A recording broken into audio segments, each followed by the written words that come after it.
Hello, here we are, story time at the children's house. Have you ever found any of these shells on the beach? Do you know who lives inside? Next time you're there, have a look. Be very careful, make sure you leave them on the sand. Today's story is called A House for Hermit Crab by Carle. Time to move, said Hermit Crab. One day in January, I've grown too big for this little shell. He had felt safe and snug in his shell, but now it was too snug. Hermit Crab stepped out of the shell and onto the floor of the ocean. But it was frightening out in the open sea without a shell to hide in.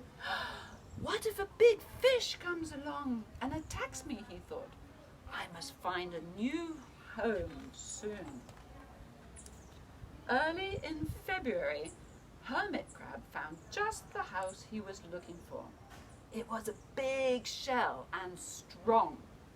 He moved right in, wriggling and wraggling around inside to see how it felt. It felt just right. But it looked so, plain, thought Hermit Crab. In March, Hermit Crab met some sea anemones. They swayed gently back and forth in the water. How beautiful you are, said Hermit Crab. Would you be willing to come and live on my house? It is so plain and it needs you. I'll come, whispered a small sea anemone. Gently, Hermit Crab picked it up with his claw and put it on his shell. In April, Hermit Crab passed a flock of starfish moving slowly along the seafloor. How handsome you are, said Hermit Crab. Would you be willing to decorate my house? I would, signaled the little sea star. Carefully, Hermit Crab picked it up with his claw and put it on his house. In May, Hermit Crab discovered some coral. They were hard and didn't move. How pretty you are, said Hermit Crab.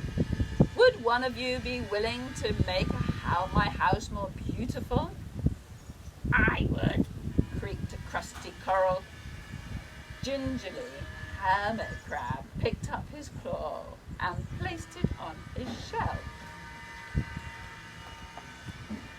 In June, Hermit Crab came across a group of snails crawling over a rock on the ocean floor.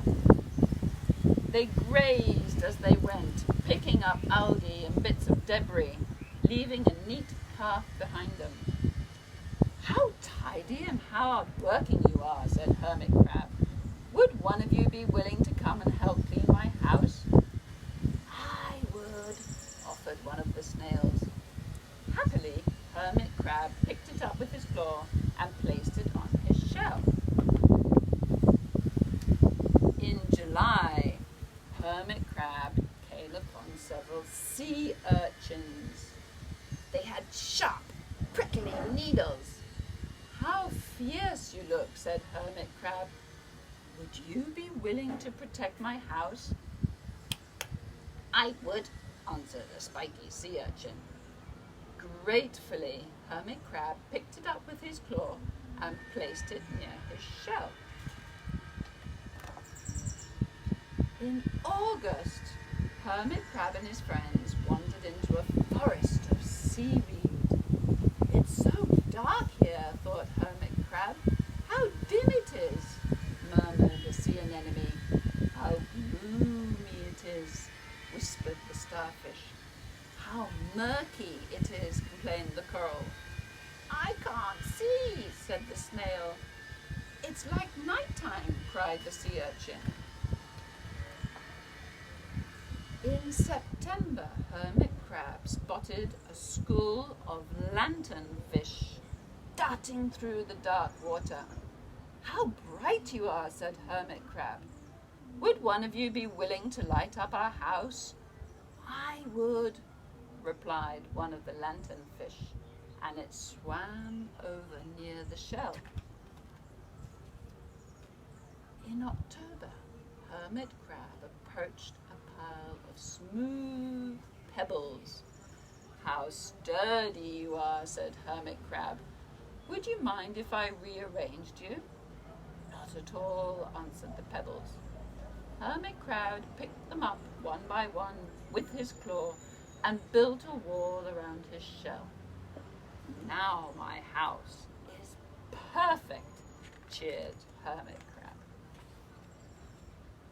But in November, Hermit Crab felt that his shell seemed a bit too small. Little by little over the year, Hermit Crab had grown. Soon he would have to find another bigger home. But he had come to love his friends, the sea anemone, the starfish, the coral, the sea urchin, the snail, the lanternfish, and even the smooth pebbles. "They have been so good to me," thought Hermit Crab.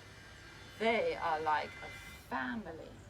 How can I ever leave them?" In December, a smaller hermit crab passed by. "I have outgrown my shell," she said.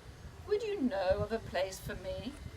"Ah, I've outgrown my house too," answered Hermit Crab. "I must move on. You are welcome to come and live here. But you must promise me to look after my friends." "I promise," said the little crab. The following January, Hermit Crab stepped out and the little crab moved in. "Couldn't stay in that little shell forever," said Hermit Crab as he waved goodbye. The ocean floor looked wider than he had remembered, but Hermit Crab wasn't afraid. Soon he spied the perfect house, a big empty shell. It looked a little plain, but sponges, he thought, barnacles, clownfish, sand dollars, electric eels. There were so many possibilities. I can't wait to get started. That's the end.